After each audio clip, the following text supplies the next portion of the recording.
जिले के लिए साज पार्टी में फिशरमैन लोगों के लिए बहुत बड़ा बंदर बना। वन विभाग के माध्यम से वाड़वन बंदर से करीबन 20 किलोमीटर पे 1000 एकड़ जमीन में फर्नीचर मॉल बना।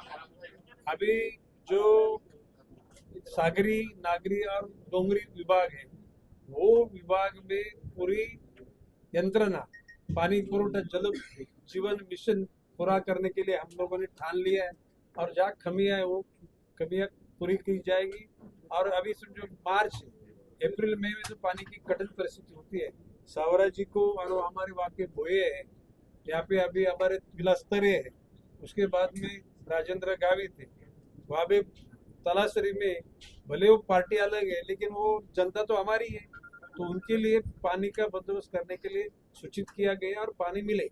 वसई विरार को क्या मिलेगा? वसई विरार को अभी मैंने बोला कि मैंग्रोव पार्क मिलेगा। वसई विरार के रहने वाले हर धर्म जात पंथ वर्ण वर्ग के लोगों को उनके समाज के लिए जगह देने के लिए जल्दी हम लोग मीटिंग लगाने वाले, और वहाँ पे भवन का निर्माण हो जाएगा, लोग शांति से रहेंगे। सर, आपण मँग्रोव्ह पार्क बनवायला जात कधी आहात. बनणार आणि त्याचं बजेट काय असतं? कसलं मँग्रोव्ह पार्क नेमकं कुठे बनणार मँग्रोव्ह आणि पार्क त्याचं budget साधारणपणे 4-5 कोटी रुपयाचं बनेल, कारण त्याच्यामध्ये झाडं तर नॅचरली असतात. त्या ठिकाणी एलिव्हेटेड अशी पाथ बनवली, वरच्या ठिकाणी लोकांना वर जाऊन निरीक्षण करण्याची भूमिका राहील अशा प्रकारचं, परंतु लोकांना नयनरम्य वाटेल, लोकांना आनंद वाटेल अशा प्रकारचं वातावरण होईल. आता त्याच्यात 4 कोटीच्या ऐवजी 5 कोटी. आम्ही मंत्री मीच आहे, त्यामुळे प्रॉब्लेम नाही.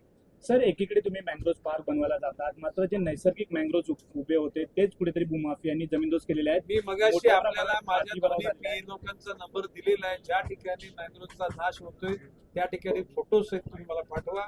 त्या ठिकाणी लगेचच्या लगेच आमचे अधिकारी जातील, ते सर्वेक्षण करतील. ज्या लोकांनी चुकीचं काम केले त्या लोकांना त्या ठिकाणी पनिश करण्याकरता त्यांच्या विरुद्ध तक्रार नोंदणी केली जाईल. वसई विरार मध्ये आरोग्याची कमतरता आहे. या ठिकाणी MRI असतील किंवा CT स्कॅन असतील अशा मोठ्या सुविधा नाही आहेत.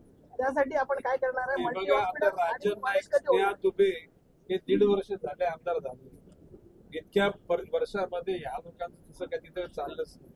आता यावेळेला खासदार, दोन्ही आमदार आणि विरोधी पक्ष नेता स्ट्रॉंग आहेत. या ठिकाणी ज्या गरजेच्या गोष्टी त्या करून घेतल्या. नाही बघा, ज्या वेळेला निवडणुका असतात त्यावेळेला राजकारण, निवडणुका झाल्यानंतर राजकारण हे धर्म जात पंथ वर्ण भाषेच्या व्यतिरिक्त जाऊन जे चांगलं काम करतील त्या लोकांना घेऊन काम करायचं, आणि ते आम्ही सगळे करणार.